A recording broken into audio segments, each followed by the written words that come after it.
الشعب العراقي كله يريد يفهم علاء وين اول شيء، ويريد يفهم الشعب العراقي انه ليش علاء سوى هيك.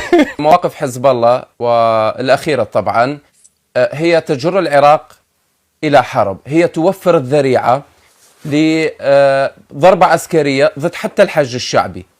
نعم، دي يجر العراق الى موقف هو ما حد يفهمه، انه يصير حاله حال علاء، ما تعرف انت ويا منو دي. فانت تقول للعالم كله، انه اني جاي اقاتل، واني راح اخلي الشباب العراقي اوكي يروحون يقاتلون يفدون نفسهم على مود ايران.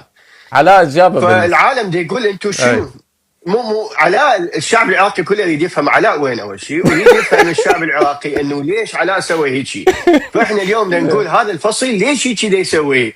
عندك بيتك، عندك اهلك، عندك عائلتك، ليش تخرب بيتك على مود شيء ما يسوى؟ والله ربط حل. ليش؟ زين، لا تخرب بيتك على مود شيء ما يسوى، بعدين العالم كله تتفرج علينا. زين.